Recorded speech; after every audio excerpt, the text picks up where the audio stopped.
Hello, my friends. It is Friday, September 27th, 2024. We have 12 big stories for you today.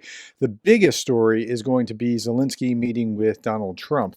Now, I'm not trying to convince you about vote for this or vote for that. I'm trying to provide context for you and let you make your own decision. Now, part of this goes into framing what is actually happening or putting in front of you the best pieces that I can so that you can understand how to make your best decision. But within those bounds, I want you to just hear what they have to say.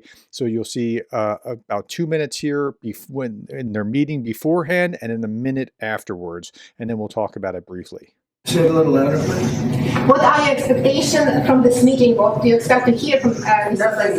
Look, this is a meeting, and we have a big race going on right now. I guess 37 days left, and we're leading in the polls, so we'll see how it all works out. Hopefully it'll work out, but if it does, we're going to work very much with both parties to try and get this settled and get it worked out. It has to end at some point. It has to end. He's gone through hell, and his country has gone through hell like few countries have ever, like it's happened anywhere. Nobody's ever seen anything like it. It's a terrible situation.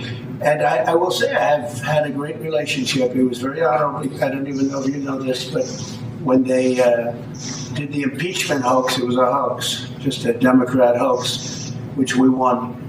But one of the reasons we won it so easily is that when the president was asked, it was over a phone call with the president, and he said he could have grandstanded and played cute, but he didn't do that. He said, President Trump did absolutely nothing wrong. He said it loud and clear, and the impeachment hoax died right there. He could have said, well, I don't know, I don't know. And I never even told you this, to be honest, but he was like a piece of steel. He said President Trump did nothing wrong. We had a very nice call. He congratulated me on his victory. It just won. And I remember that. He could have played cute, and he didn't play cute. Okay, so that's what we're going to stop with for that. And let me recap. He talked about the election, 37 days. Now, again, Zelensky is there to say, look, I need you to understand how to save my country. But election, 37 days. We're going to get it settled. He talked about the impeachment hoax. And so that was Trump talking about what's important to Trump. And then, but here's what's important. He said, Trump did nothing wrong. He was like steel. Mercifully, it looks like he's looking at Zelensky somewhat favorably at this point. Let's go on to the second clip and hear about the after the meeting. Another meeting in the near future between you. Could very well happen, but I think the president said it the best. This is a war that should have never happened. It should have never happened, and it wouldn't have happened. It's a shame, but this is a war that should have never happened, and we'll get it solved. It's a complicated puzzle, very complicated puzzle, but we'll get it solved, and people get on with their lives. Too many people dead, too many beautiful cities. I've seen those cities. They're so beautiful, and they, I don't know how you can ever rebuild them the way they were. It's not possible. You have to come, by the way, to see us. I will. It's a beautiful country, beautiful weather, beautiful everything, but we have to get this over with. But it's a war, and the president agrees. This is a war that should have never happened. Okay? Thank you very much. Thank you so much. Thank you very much. Okay, what do we see here? So, again, Trump was focusing on what Trump wanted to focus on. The war should have never happened, and he'll beat those drums. If I was in charge, this never would have happened. Well, suspend your disbelief for just a little bit. That's what he wants to project, and that's what many of his followers believe.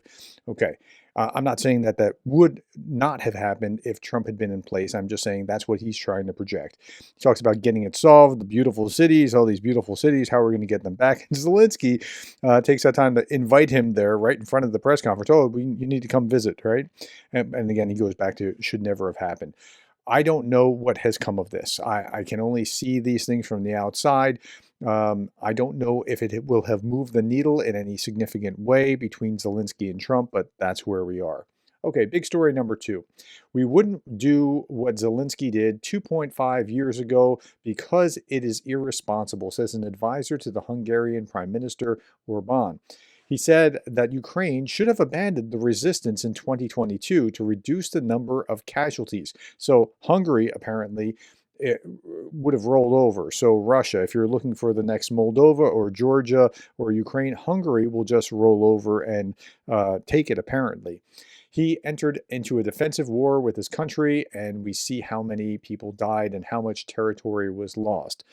This is a very terrible thing for this guy to be saying, given the circumstances of their neighbor. Now, how many did they lose? Well, if you listen to Che Baus, who is on RT fairly regularly, he says 700,000 Ukrainian lives. I don't think it's anywhere near that, but that's like the kind of estimates that the Russians will put out. Here's a better figure on of what, at least for the Russian the estimate of Russian lives. An American official says that 100,000 Russians have been killed and 430,000 injured since the start of the last war. I think the killed ratio is higher than that, and partly I think that that's true because the number of people that are just left on the battlefield or commit suicide or sent into meat waves or whatever. 430,000 injured since the start of the war, somewhere in that neighborhood. That would be 530,000. That's the American estimate. The Ukrainian estimate is now north of 600,000. Okay. The figure here with the 70,000 KIA identified by name through open sources by the BBC and Mediazona, considering that the open source counts are always smaller.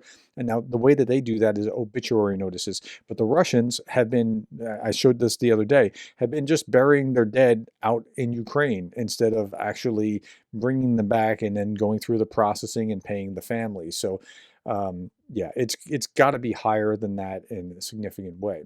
Okay, third big story. Today, F-16s fly over the Netherlands for the last time. The Dutch Royal Air Force said goodbye to the fighter aircraft. A minimum of 24 will be shipped to Ukraine. I'm not exactly sure what the timetable is, but 24 are eventually on the way. Lukashenko, meanwhile, says that he doesn't know who else could be president. It's big story number, I think, 4. Who doesn't know who else could be president other than him. Yesterday, I thought about it. Well, who could that be? I will come and you'll say, listen, give some advice.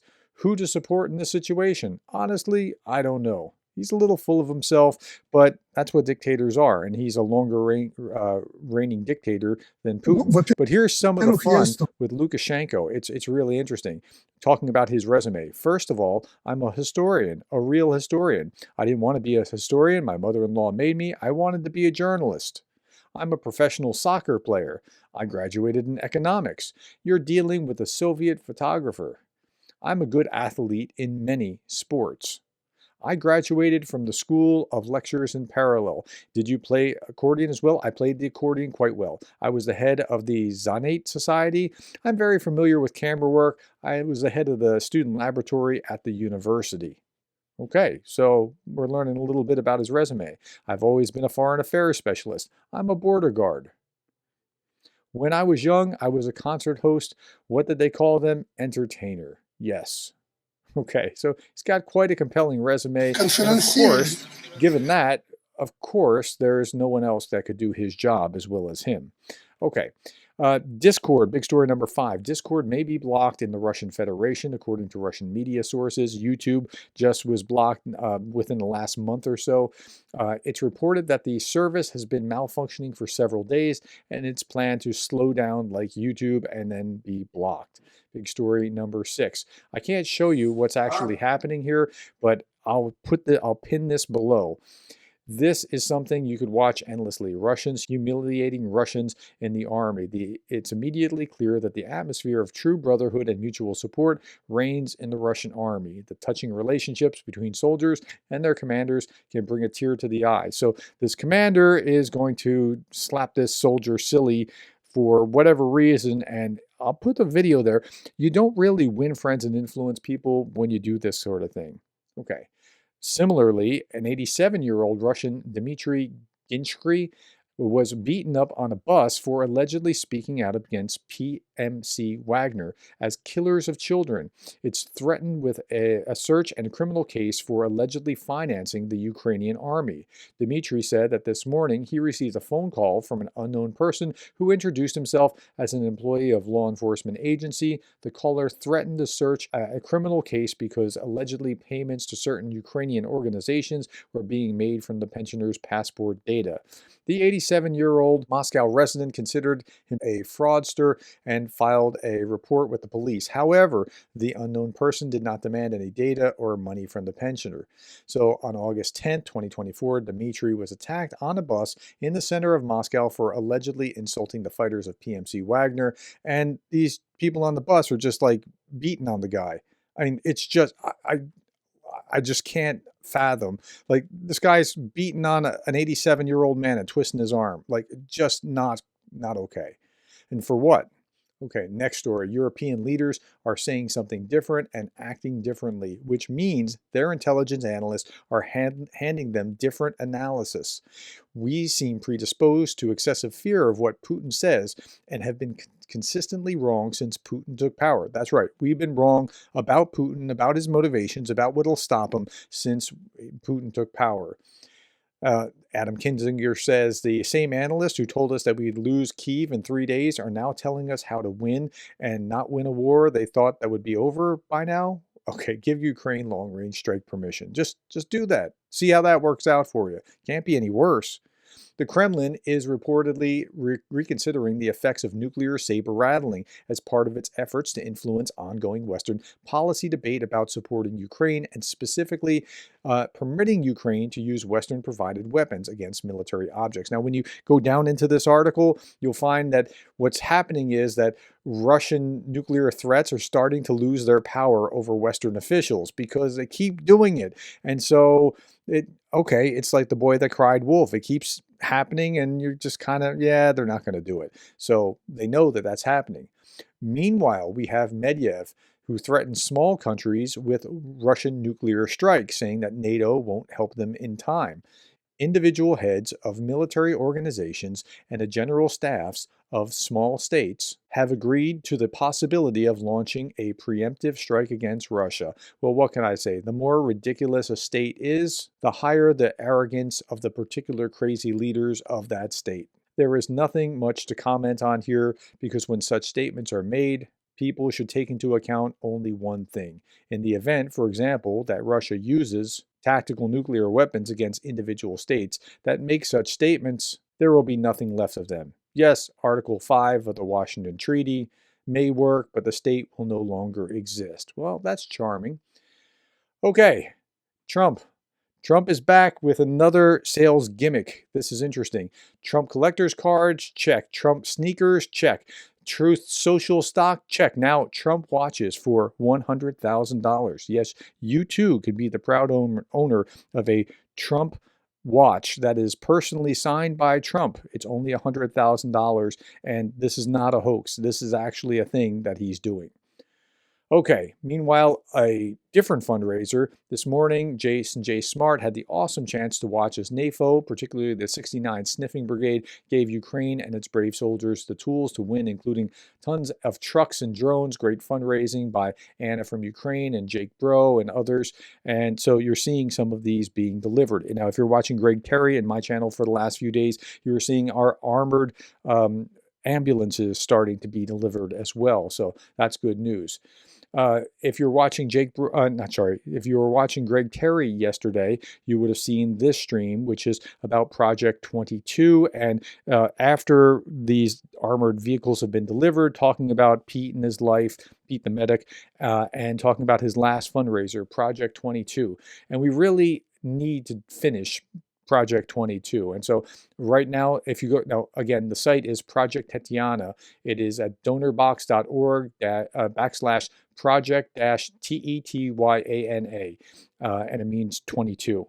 And right now, only 119,000 pounds out of 320,000 pounds that were supposed to be raised before Pete lost his life. And so we need to do something about that. And so we're talking behind the scenes about how to generate some fundraising momentum to get this completed.